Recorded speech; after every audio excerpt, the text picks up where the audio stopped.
To Greenville, South Carolina, and Trey Gowdy, chairman of the House Oversight Committee. That's one of the committees investigating Russian meddling in the 2016 election. Congressman, you just heard President Trump once again refer to the Russia probe as a witch hunt, and he specifically referred to the hearing that you chaired this past week with FBI agent Peter Strzok as proof of his claim. Do you agree with the president's assertions and they do seem aimed here at discrediting the Mueller probe? I don't think it's a witch hunt. I've never thought it was a witch hunt. We now have two series of indictments against Russians, one for the social media, the other for the unlawful intrusions. Russia attacked this country in 2016. That's the number one thing we've asked Mueller to look at. What did Russia do? The second part, which unfortunately is where the hyper focus is with whom, if anyone, did they do it? Margaret, no Americans have been indicted with respect to conspiring to impact the 2016 elections. My focus is on the first thing. What did Russia do? And that's not a witch hunt. That's an attack on our country. So you're right, no Americans were charged, but 12 Russian military intelligence officers were for attacking the DNC and other Democratic organizations, going after Hillary Clinton's emails, and also attempting to break into state election boards. So how should Americans understand this? That this is an attack on all of us. Our elections are just that, Margaret. They're our elections. And Republicans and Democrats are free to fight among and with themselves.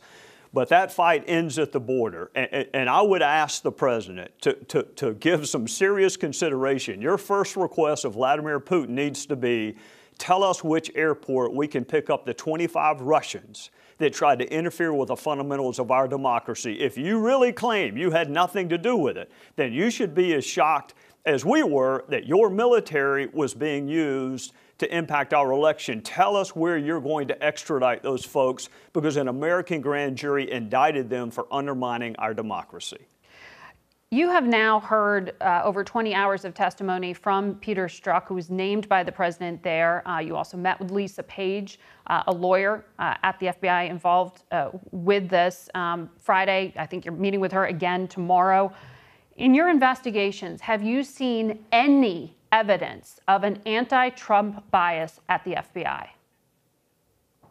Sure. An anti-Trump bias? Absolutely. You just mentioned two of them, Strzok and Page. I mean, Strzok was biased against Trump before he began investigating him. Of course, on August the 6th, he promised to stop his candidacy. On the 15th, he talked about an insurance policy. I think the most damning piece of evidence, Margaret, with respect to bias is the day Bob Mueller was announced, Special Agent Peter Strzok wasn't talking about indictments like you and I just were. He wasn't talking about defending the country like you and I are. He's talking about impeaching the president. That is an unprecedented level of bias. Now, how pervasive it was beyond those two, I think there are 4 or 5 other unidentified Bureau and Department agents and employees who also had bias, but there are 13,000 FBI agents, and 99.9% of them are doing exactly what you would want them to do and exactly the way you would want them to do it. Well, that's a point here, though, that seems to be getting lost, or at least when the president is speaking, he's conflating these specific individuals, the number you put 4 or 5, with the entire intelligence organization that is the FBI, and there is some concern that that is corrosive to our democracy. Do you fear that your hearing is being used in that way? Well, our private hearing was much more constructive than the public hearing. I mean, public hearings are a circus, Margaret. I mean, that's why I don't like to do them. I don't do many of them. I mean, it's a freak show. I mean, the private interviews are much more constructive. But I would also say this. I mean, put yourself in President Trump's shoes for just a second. Jim Comey thought that impeachment was too good for you. John Brennan says you should be in the dustbin of history. Those are not insignificant people. One headed the FBI, the other headed the CIA when you were under investigation. The lead FBI agent said that you would be destabilizing for the country and promised to stop your candidacy. I mean, Margaret, if you were being investigated by people who had that level of bias and animus against you, I think you would be concerned as well. What I would tell the president is no American has been indicted for conspiring to hack the DNC. But Russia did attack us. So focus on the first prong of that Mueller jurisdiction. Let the second prong play out. But But so far, the with whom, if anyone, did they do it, we've got a big zero with respect to Americans. But to play devil's advocate here, there were other Republicans who were questioning the president as a candidate and comments he made and whether that made him fit for office. So, I mean, you're not trying to argue that only Trump supporters should be involved with this investigation.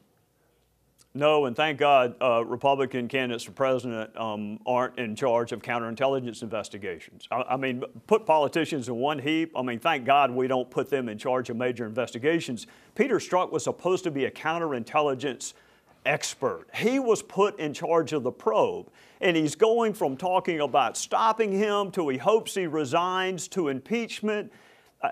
Margaret, keep in mind, his main concern when he was trying to deliberate on whether or not to be part of Mueller's probe is that it might not lead to impeachment. I mean, if you were a counterintelligence expert, this is a chance of a lifetime to fight for your country against Russia, and you're concerned that it might not lead to impeachment. I mean, no American would want Peter Strzok investigated them if he had that amount of animus against them. None of us would. Are you going to sign on to this effort to impeach Deputy Attorney General Rod Rosenstein that House Republicans are talking about putting forward this week? No. For what? Impeaching for what? No.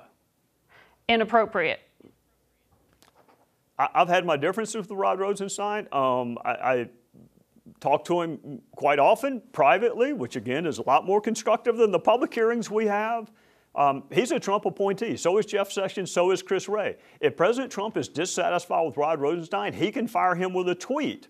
But to impeach someone, I mean, no, I would not be. I'm not convinced there is a movement. I read about it in Politico, and sometimes their sources are better than mine, but I'm not part of that. Very quickly, are you going to investigate who the congressional candidate was who was in contact with the conspirators? This is named in the indictment.